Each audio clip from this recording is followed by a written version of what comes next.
Awesome, go for it. It's kind of a personal.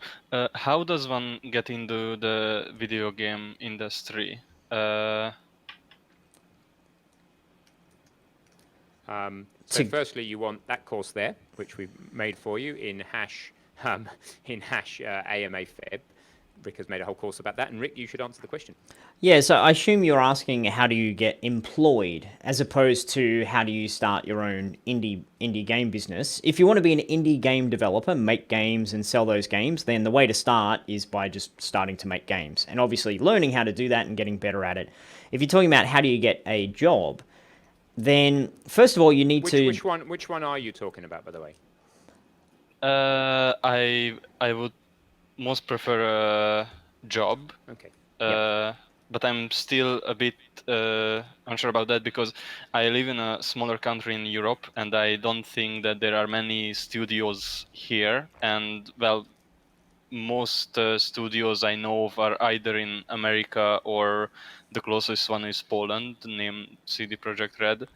And I don't know how.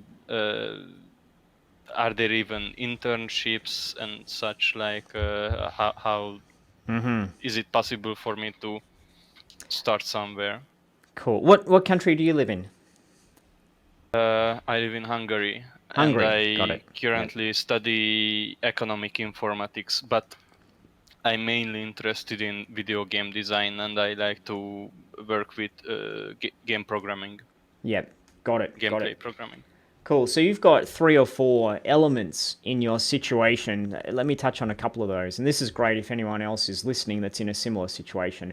The first, the first element is you need to know this is the role that I'm interested in, and I'm trying to make myself very employable in this role. For example, as a gameplay programmer, you might be interested in programming and interested in gameplay, and that's your thing. So for you to identify that's what I'm targeting, you can then say, what do I need to be able to do very, very well to impress an employer? What qualifications do I need? What proof of my ability do I need?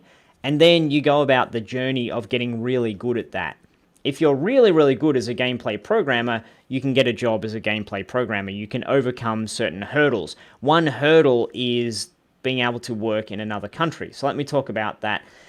Like the honest truth here, the blunt truth is if you are looking to work in, say, Europe or, Western Europe, so maybe the UK or France or Germany, or it could be the US or Canada, or it could be Australia, and you don't currently have the right to live in that country. So, for example, you don't have a work permit or citizenship, it's incredibly difficult. You have to be very experienced and very good and maybe have 5 or 6 or 7 years experience already making games and producing games.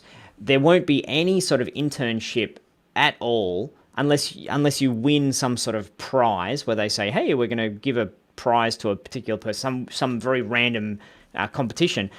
I don't know of any of those, I'm just making that up. But it's incredibly difficult as an entry-level person to get a job in another country. Nearly impossible, I would say. So you need to then get really good. If you get really good at being a gameplay programmer, then you can go to them and say, hey, I'm experienced doing this. How do you get very good? You make games. And you can make your own games, your own indie games. You can create them. You can publish them.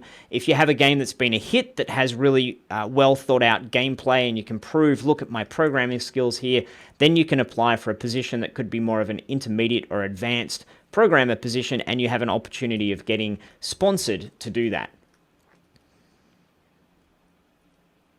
Awesome. I've also posted the Wikipedia in the hash AMA Feb, a list of 3. There's only 3 in Wikipedia computer game companies listed in Hungary, but there are some companies in Hungary. What else to tell you? Obviously, the Get a Job course. Get really good at something, and then it won't matter where you are. You get good enough, and people invite you to other countries. Get good enough.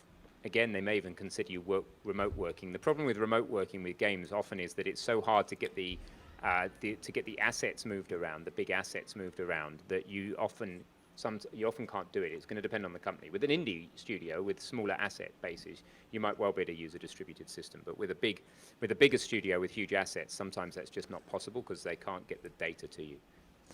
Yeah, and I know this sounds like a very long road, but the best way to be working in the games industry, if you're from a country like Hungary where there's not a big, big opportunities, is to start your own thing.